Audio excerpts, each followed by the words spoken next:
So, this woman in Memphis spent years fighting to take down Confederate monuments. She started a whole movement, ran for office, and won.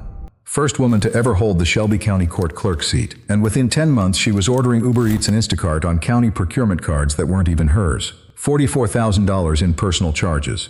Hotels, bars, Memphis Tigers games, Turo rentals. She even set up a money laundering loop through her friend's PayPal, 6 federal charges. She turned herself in yesterday. Her name is Tami Sawyer, and 5 years ago, she was one of the most recognizable activists in Memphis. Back in 2017, Tami launched a campaign called Take 'Em Down 901. The goal was to remove Confederate monuments from public spaces in Memphis and Shelby County. It got attention.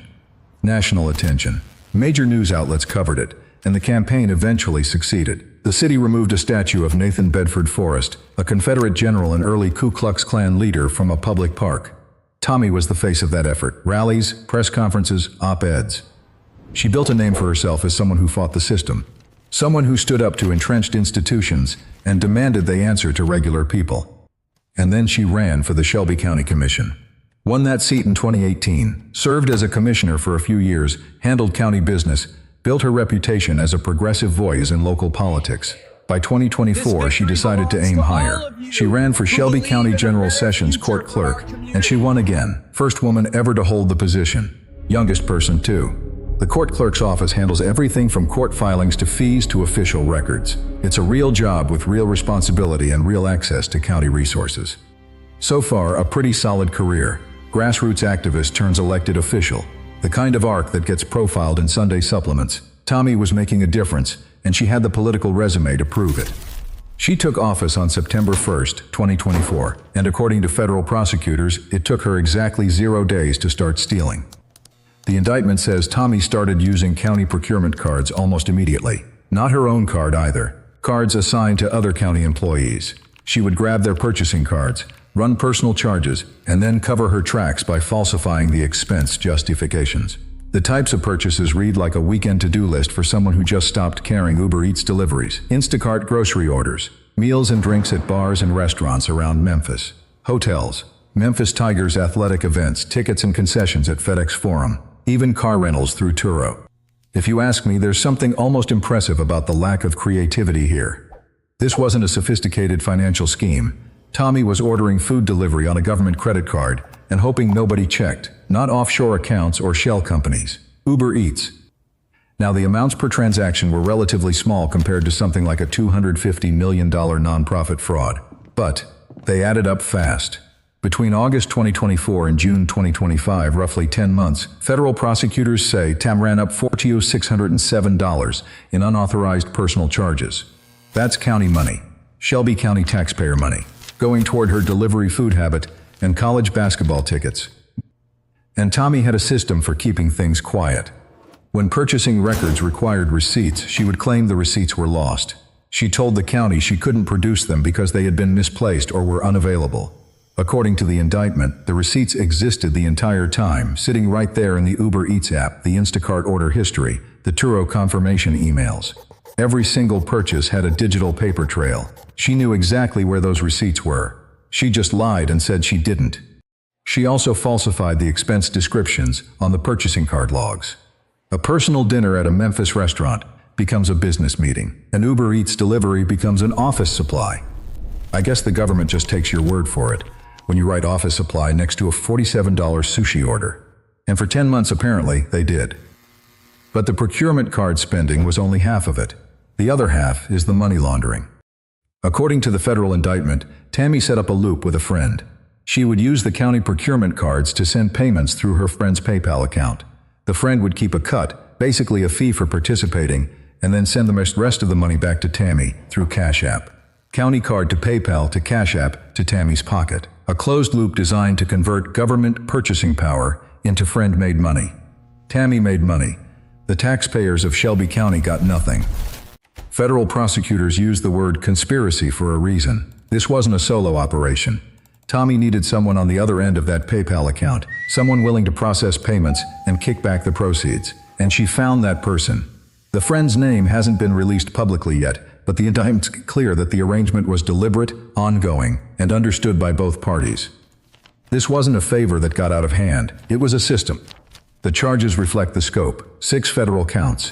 Conspiracy to commit honest services wire fraud, conspiracy to commit money laundering, theft concerning programs receiving federal funds, honest services wire fraud on its own, money laundering, and interstate travel in aid of racketeering. That last one means Tami used money from the scheme to travel across state lines. Hotels and car rentals in different cities, funded by county procurement cards, which apparently counts as racketeering activity under federal law. You get the point. 6 counts is not a slap on the wrist, this is a federal case. If you've been watching this and want more stories like these, hit subscribe. More drop every week. So, on June 15, 2026, Tami Sawyer turned herself in to federal authorities. She walked into the federal courthouse in Memphis, and she did it in ankle shackles. News cameras caught the whole thing. A local station ran exclusive footage of her walking through the courthouse hallway in custody. The woman who used to walk through courthouses as an elected official was now walking through one as a defendant. And look, there is something surreal about that image. A woman who, 5 years ago, was leading marches and demanding accountability from the government, now walking into federal court in shackles for stealing from that same government. She built her entire public career on challenging institutions. And then she got elected, and within 10 months, she was treating the county procurement system like a personal expense account. The arraignment happened that same day. Tami appeared before a federal magistrate, heard the charges read, and was released on her own recognizance. She didn't have to post bail. She is back at home right now while the case moves forward. If convicted on all counts, the maximum sentence adds up to 20 years in federal prison, plus up to $500,000 in fines. Now, whether she'll actually face the maximum is a different question. Federal sentencing involves guidelines, cooperation agreements, and judicial discretion. But 20 years is what's on the table. For a county clerk who couldn't stop ordering Uber Eats on someone else's procurement card. Shelby County government hasn't said much publicly about what happens to Tami's position while this is pending. Court clerks handle sensitive operations. Court records, filings, fees, and public documents all flow through that office. Having the person in charge of all that facing 6 federal fraud charges creates an obvious problem. You can't exactly run a courthouse and a criminal defense at the same time. And the people who work under her, the employees whose procurement cards she was swiping, they're still there. That's a fun office dynamic. And I think the part that's going to stick with people in Memphis is the contrast. Tami didn't just run for office. She ran on accountability, on transparency, on making institutions serve the people. Take M Down 901 was about confronting the structures that failed the public. She told voters she would do better.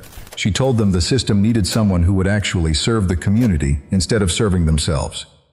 She won by a strong margin. People believed her. People who knocked on doors for her campaign, who donated, who voted for her specifically because of what she stood for. They elected the first woman to ever hold that seat because they believed she meant what she said. 10 months later, she was running Uber Eats orders on procurement cards that belonged to other employees, claiming she lost the receipts and laundering cash through PayPal. $44,000. That's what it cost. $44,000 and some change. A number so small compared to other federal fraud cases that it almost feels petty. But that pettiness is the point. She didn't need the money to survive. She wasn't under financial duress. She was making a public servant's salary, holding a position of trust, and she threw the whole thing away for Uber Eats and Memphis Tigers tickets. 6 federal charges over takeout food and basketball games. If that doesn't sum up this story, nothing does. She built her reputation tearing down monuments. Now, she's got a federal case tearing down hers. If you want more stories like this, they're on the channel.